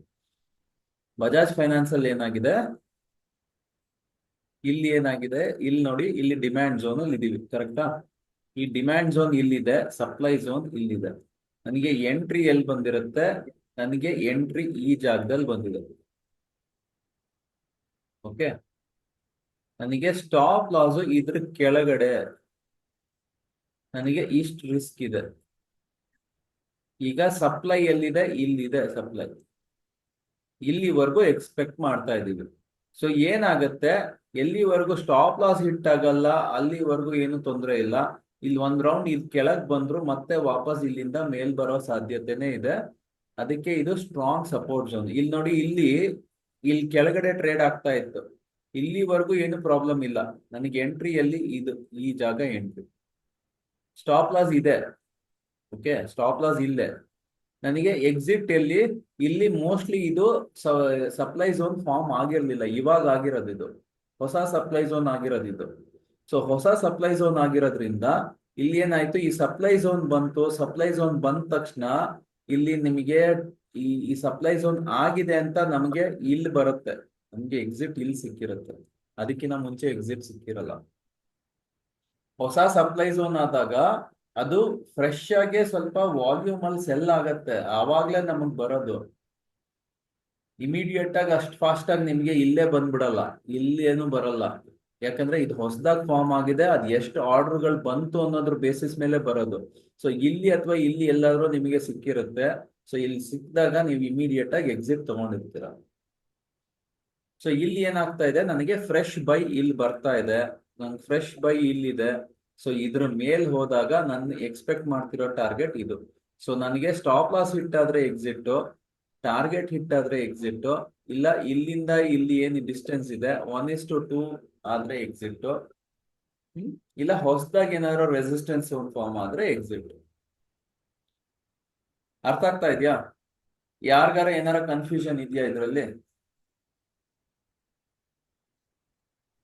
ಇಲ್ಲ ಸರ್. ಇದು ಕ್ಲಿಯರ್ ಆಯ್ತಲ್ವಾ? Yes sir. ಓಕೆ. ಸೊ ಇದೇನಾಗತ್ತೆ, ನಮ್ ಕಂಪ್ನಿ ಎಸ್ ಆಲ್ಗೋ ಜೊತೆ ಟೈಅಪ್ ಇದೆ. ಅವ್ರದ್ದು 2-3 ಆಲ್ಗೋಸ್ ಇದೆ. ಅದರಲ್ಲಿ ಒಂದು ಫುಲ್ಲಿ ಆಟೋಮೇಟೆಡ್ ಆಲ್ಗೋ ನಿಮಗೆ 3 months ಫ್ರೀ ಆಗಿ ಕೊಟ್ಟಿದ್ದಾರೆ. ಕೆಲವರಿಗೆ ಜಾಸ್ತಿ ಟೈಮ್ ಕೊಟ್ಟಿರ್ಬೋದು, ಬಟ್ ಅದು ನಿಮಗೆ ಫ್ರೀ ಆಗಿ ಕೊಟ್ಟಿದ್ದಾರೆ. ಇದೆಯಲ್ಲ, ಅದರಲ್ಲಿ ಏನಾಗುತ್ತೆ, ಫುಲ್ಲಿ ಆಟೋಮೇಟೆಡ್ ಅಲ್ಲಿ ಅದೇ ಬೈ ಮಾಡುತ್ತೆ, ಅದೇ ಸೆಲ್ ಮಾಡುತ್ತೆ, ಅದೇ ಸ್ಟಾಪ್ ಲಾಸ್ ಇಟ್ಕೊಳ್ಳುತ್ತೆ, ಅದೇ ಸ್ಟಾಕ್ ಸೆಲೆಕ್ಷನ್ ಮಾಡುತ್ತೆ, ಪ್ರತಿಯೊಂದು ಅದೇ ಮಾಡುತ್ತೆ. ನೀವೇನ್ ಮಾಡ್ಬೇಕು ಅಂದ್ರೆ ಬರೀ ಅದ್ರಲ್ಲಿ ಒಂದ್ಸಲ ಲಾಗಿನ್ ಆಗ್ಬಿಟ್ಟು ನೀವು ಆನ್ ಮಾಡಿ ಬಿಡ್ಬೇಕು. ಅದೊಂದ್ ಕೆಲಸ ನೀವು ಮಾಡ್ಬೇಕಾಗತ್ತೆ. ಇದೇನು ಅಂದ್ರೆ ಇದು ನಿಮಗೆ ಅನಾಲಿಸಿಸ್ ಸಾಫ್ಟ್ವೇರ್ ತರ, ಇದನ್ನ ಯೂಸ್ ಮಾಡ್ಕೊಂಡು ನೀವು ಯಾವ್ದ್ರಲ್ಲಿ ಬೇಕಾದ್ರೂ ನೀವು ಟ್ರೇಡ್ ಮಾಡ್ಬೋದು. ನೀವು ಬೇಕಿದ್ರೆ ಫ್ಯೂಚರ್ ಅಲ್ಲಿ ಮಾಡ್ಬೋದು, ಆಪ್ಷನ್ ಅಲ್ಲಿ ಮಾಡ್ಬೋದು, ಕರೆನ್ಸಿಲ್ ಮಾಡ್ಬೋದು, ಕಮಾಡಿಟಿಲ್ ಮಾಡ್ಬೋದು, ಯಾವ್ದ್ರಲ್ಲಿ ಬೇಕಾದ್ರೂ ಮಾಡ್ಬೋದು. ಇಲ್ಲಿ ನಿಮಗೆ ಬೇರೆ ಬೇರೆ ಆಪ್ಷನ್ಸ್ ಇರುತ್ತೆ. ಇಲ್ಲಿ ನೋಡಿ, ಇಲ್ಲಿ ನಿಮಗೆ ಬೇಕಿದ್ರೆ ಇಂಡೆಕ್ಸ್ ಅಲ್ಲಿ ಇದೆ ಆಪ್ಷನ್, NSE ಕ್ಯಾಶ್ ಅಲ್ಲಿ ಇದೆ, MCX ಫ್ಯೂಚರ್ಸ್ ಅಲ್ಲಿ ಇದೆ, NSE ಫ್ಯೂಚರ್ಸ್ ಅಲ್ಲಿ ಇದೆ, NCDX ಅಲ್ಲಿ ಇದೆ. ಅಂದ್ರೆ ಇವೆಲ್ಲ ಕಮಾಡಿಟಿ ರಿಲೇಟೆಡ್. ಅದ್ ಬಿಟ್ರೆ ಕರೆನ್ಸಿ ಇದ್ರಲ್ಲಿ ಮಾಡೋದಾದ್ರೆ ಕರೆನ್ಸಿ ಇದ್ರಲ್ಲೂ ಆಪ್ಷನ್ ಇದೆ. ಓಕೆ, ಅದ್ ಬಿಟ್ರೆ ಆಪ್ಷನ್ಸ್ ಇದ್ರಲ್ಲಿ ಪೂರ್ತಿ ಬರಲ್ಲ. ಸೊ ಈ ಆಪ್ಷನ್ಸ್ ತಗೊಳಕ್ ಹೋಗ್ಬೇಡಿ. ಇದ್ರ ಬದಲು ನೀವೇನ್ ಮಾಡ್ತೀರಾ ಅಂದ್ರೆ, ಇಲ್ಲಿ ಕ್ರಿಪ್ಟೋದು ಇದೆ ನೋಡಿ, ಕ್ರಿಪ್ಟೋ ರಿಲೇಟೆಡ್ ಇದೆ. ಸೊ ಇದ್ರಲ್ಲಿ ಏನಂದ್ರೆ ಇನ್ಬಿಲ್ಟ್ ಆಗಿ ಒಂದಷ್ಟು ಇದೆ. ನೀವು ಯಾವ್ದ್ರಲ್ಲಿ ಟ್ರೇಡ್ ಮಾಡ್ತೀರೋ ನೀವು ಮಾಡ್ಬೋದು. ಆಪ್ಷನ್ಸ್ ಗೆ ಪ್ರಿಫರಬ್ಲಿ ನಮ್ಮ ಇಂಡೆಕ್ಸ್ ನೋಡ್ಕೊಂಡು ಆಪ್ಷನ್ಸ್ ಟ್ರೇಡ್ ಮಾಡಿ. ಹಂಗೆ ಟ್ರೇಡ್ ಮಾಡೋದಕ್ಕೆ ಅದರಲ್ಲಿ ಪ್ರಾಬ್ಲಮ್ ಏನಾಗ್ತಾ ಇದೆ ಅಂದ್ರೆ, ನನಗೆ ಬೇಕಾಗಿರುವಂತದ್ದು ಇಂಪಾರ್ಟೆಂಟ್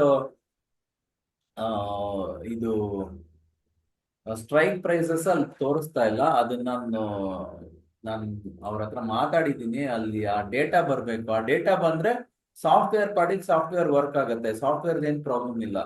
ಅಲ್ಲಿ ಡೇಟಾ ಬರ್ತಾ ಇಲ್ಲ. ಆ ಡೇಟಾ ಬಂದ್ರೆ ಹೋಗುತ್ತೆ. ಬಟ್ ಬೇರೆದೆಲ್ಲ ನೀವು ಇಲ್ಲಿ ಟ್ರೇಡ್ ಮಾಡ್ಬೋದು. ಆಪ್ಷನ್ಸ್ ಟ್ರೇಡ್ ಮಾಡೋದಾದ್ರೂ ನಿಮ್ಗೆ ಇಲ್ಲಿ ಆಪರ್ಚುನಿಟಿ ಸಿಗುತ್ತೆ. ಇಲ್ಲಿ ನೋಡ್ಕೊಂಡು ನೀವು ಬೇಕಿದ್ರೆ ಟ್ರೇಡ್ ಮಾಡ್ಬೋದು. ಓಕೆ, ಸೊ ಇವೆಲ್ಲ ಫೆಸಿಲಿಟಿ ಇರುತ್ತೆ. ಈ ಪರ್ಟಿಕ್ಯುಲರ್ ಸಾಫ್ಟ್ವೇರ್ ಇದೆಯಲ್ಲ, ಇದು ಫ್ರೀ ಆಗಿ ಇಲ್ಲ, ಇದು ನಿಮ್ಗೆ ಚಾರ್ಜಬಲ್. ಇದು ಇನ್ಫ್ಯಾಕ್ಟ್ ನಿಮ್ಗೆ ರೆಗ್ಯುಲರ್ ಪ್ರೈಸ್ ನೀವು ವೆಬ್ಸೈಟ್ ಅಲ್ಲೆಲ್ಲ ನೋಡಿದ್ರೆ ಆ ರೆಗ್ಯುಲರ್ ಪ್ರೈಸ್ ಎಷ್ಟು ಬರುತ್ತೆ ಅಂದ್ರೆ 15,000 ಹತ್ತತ್ರ ಬರುತ್ತೆ. ಬಟ್ ನಮ್ಮ ಸ್ಟೂಡೆಂಟ್ಸ್ಗೆ ಸ್ಪೆಷಲ್ ಆಗಿ ಆಫರ್ ಕೊಟ್ಟಿರ್ತಾರೆ. ಸೊ ಇನ್ಫ್ಯಾಕ್ಟ್ ಯಾವಾಗ ಡೆಮೋ ಮಾಡ್ತಾರಲ್ಲ ಆ ಟೈಮಲ್ಲಿ ಆಫರ್ ಇರುತ್ತೆ. ಸೊ ಇವತ್ತು ನಿಮ್ಗೆ ಯಾರ್ಯಾರಿಗೆ ಇಂಟ್ರೆಸ್ಟ್ ಇದೆ, 1 year ಪ್ಯಾಕೇಜು ಆಲ್ಮೋಸ್ಟ್ 50% ಆಫ್ ಇರುತ್ತೆ. 8,000 rupees ನಿಮ್ಗೆ ಸಿಗುತ್ತೆ. ಸೊ ಯಾರ್ಯಾರಿಗೆ ಇಂಟ್ರೆಸ್ಟ್ ಇದೆ, ನಾನು ನಿಮ್ಗೆ ಆ ಗ್ರೂಪ್ ಅಲ್ಲಿ ನಿಮ್ಗೆ ಇದನ್ನ ಕಳ್ಸಿರ್ತೀನಿ, ಅಡ್ಮಿನ್ ಅವ್ರದ್ದು ನಂಬರ್ ಕಳ್ಸಿರ್ತೀನಿ. MT4 ಸಾಫ್ಟ್ವೇರ್ ಪರ್ಚೇಸ್ ಮಾಡ್ಬೇಕು ಅಂತ ಅವ್ರಿಗೆ ಹೇಳಿದ್ರೆ ಅವರು ನಿಮ್ಗೆ ಇದನ್ನ ಅಲೋ ಮಾಡ್ತಾರೆ. ಇಲ್ಲಿ ನೋಡಿ, ಇಲ್ಲಿ ಏನಾಯ್ತು, ಇಲ್ಲಿ ಹೊಸದಾಗಿ ರೆಸಿಸ್ಟೆನ್ಸ್ ಫಾರ್ಮ್ ಆಗಿದೆ. ಎಲ್ಲಿ? ನಿಫ್ಟಿಲಿ. ಓಕೆ, ಸೊ ಈ ರೆಸಿಸ್ಟೆನ್ಸ್ ಗಳು ಬ್ರೇಕ್ ಆಗೋವರೆಗೂ ಸೈಡ್ ವೇಸ್ ಇರುತ್ತೆ, ಇಲ್ಲ ನೆಗೆಟಿವ್ ಇರುತ್ತೆ. ಇಲ್ಲಿ ಬ್ಯಾಂಕ್ ನಿಫ್ಟಿಲಿ ಏನೂ ಆಗಿಲ್ಲ. ನಿಫ್ಟಿಲಿ ಈಗ ಸದ್ಯಕ್ಕೆ ಇಲ್ಲೊಂದು ರೆಸಿಸ್ಟೆನ್ಸ್ ಆಗಿದೆ. ಇಲ್ಲಿ ಓಕೆ, ಇಲ್ಲಿ ಸಪ್ಲೈ ಝೋನ್ ಬಂದ್ಬಿಟ್ಟು ಓಕೆ ನೋಡಿ, ಸಪೋರ್ಟ್ ಅದು ಮತ್ತೆ ಹೋಯ್ತು. ಓಕೆ, ಇದೇನಾಗುತ್ತೆ, ಒಂದೊಂದ್ಸಲ ಬಂದಾಗ ಅದನ್ನ ಓವರ್ಟೇಕ್ ಮಾಡಿದ್ರೆ ಹೋಯ್ತು. ಈಗ ಏನಾಗುತ್ತೆ, ಇಲ್ಲಿಂದ ಇಲ್ಲಿ ಈ ರೇಂಜ್ ಅಲ್ಲಿ ಟ್ರೇಡ್ ಆಗುತ್ತೆ. ಓಕೆ, ಯಾವ್ದಾರ ಒಂದು ಬ್ರೇಕ್ ಆದ್ರೆ ಅದು ತೋರಿಸುತ್ತೆ. ಇದು ರೆಸಿಸ್ಟೆನ್ಸ್ ಬ್ರೇಕ್ ಆಗೋವರೆಗೂ ನಾವು ಈ ರೇಂಜ್ ಅಲ್ಲೇ ಇರ್ತೀವಿ. ಸೊ ಇಲ್ಲಿ ನೋಡಿ, ಅಷ್ಟು ಡೈನಾಮಿಕ್ ಆಗಿ ವರ್ಕ್ ಆಗುತ್ತೆ. ಸೊ ನೀವು ಡೈನಾಮಿಕ್ ಆಗಿ ವರ್ಕ್ ಆಗೋದ್ರಿಂದ ನಿಮ್ಗೆ ಟ್ರೇಡಿಂಗ್ ಗೆ ತುಂಬಾ ಹೆಲ್ಪ್ಫುಲ್ ಆಗುತ್ತೆ. ಓಕೆ, ಯಾರಿಗಾರ ಏನಾರ ಡೌಟ್ಸ್ ಇದ್ರೆ ಕೇಳ್ಕೊಳ್ಳಿ. ಏನು ಡೌಟ್ಸ್ ಇಲ್ಲ ಅಂದ್ರೆ ಒಂದ್ ಕೆಲಸ ಮಾಡೋಣಂತೆ, ಒಂದು ಕ್ವಿಕ್ ಬ್ರೇಕ್ ತಗೊಳ್ಳೋಣಂತೆ.